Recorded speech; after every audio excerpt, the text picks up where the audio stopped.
Rajasthan LDC 2024 में एक शानदार क्वेश्चन पूछा गया था, लेकिन इसका तोड़ क्या है लास्ट तक वीडियो देखना। कह रहा है कि एक जन्मदिन की टोपी एक शंकु के आकार की है, जिसका आधार 7 सेंटीमीटर और ऊंचाई 24 सेंटीमीटर वाला है। तो आप शंकु की टोपी बनाओ। देखो सवाल को करने की कोशिश करना, एक बार पूछना क्या चाह रहा है उसको समझेंगे हम।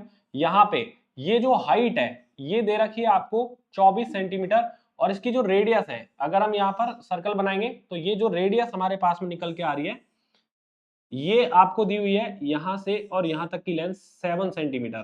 तो आपसे पूछ रहा है कि 5 टोपियां बनाने के लिए जो सीट का क्षेत्रफल है वो बताना आपको क्या है। सवाल को कैसे करेंगे ध्यान से समझने की कोशिश करनी है हमें। देखो सीट का क्षेत्रफल यानी कि इसमें कागज जो यूज किया गया है ना वो ऊपर ऊपर वाला पार्ट यूज किया गया है, यानी कि वक्र पृष्ठीय क्षेत्रफल वाला भाग यूज किया गया है। 5 टोपी बनानी है तो 5 से गुणा करना पड़ेगा, और वक्र पृष्ठीय क्षेत्रफल निकालना है तो पाई आर एल किसी भी शंकु का वक्र पृष्ठीय क्षेत्रफल होता है। ठीक है, तो आपको ये L की वैल्यू यानी कि ये त्रियक ऊंचाई निकालनी पड़ेगी।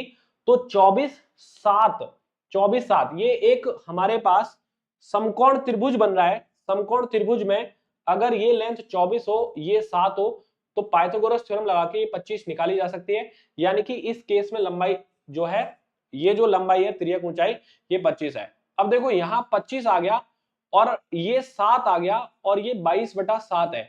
तो मैं आपको ये कहना चाह रहा हूं कि इस सवाल को अगर आपको करना है तो पूरा सॉल्व नहीं करना है, डायरेक्ट ही आप कर सकते हो। कैसे कि सवाल में 22 का मल्टीपल आ रहा है और 25 का मल्टीपल आ रहा है, तो मैं कहूंगा कि 22 का मल्टीपल यानी कि 11 का मल्टीपल आना चाहिए। तो ये 11 का मल्टीपल नहीं है, ये 11 का मल्टीपल नहीं है, ये दोनों 11 से डिवाइड होने वाले नंबर है। फिर दूसरी बात हम यूज करेंगे कि ये नंबर जो है वो 25 से भी डिवाइड होना चाहिए। तो 25 से देखो लास्ट की 2 डिजिट हम चेक करते हैं तो 40 डिवाइड नहीं होता, 50 डिवाइड होता है। तो उत्तर सी आंसर दे देंगे। ये एलडीसी 2024 में इस तरीके से करना था।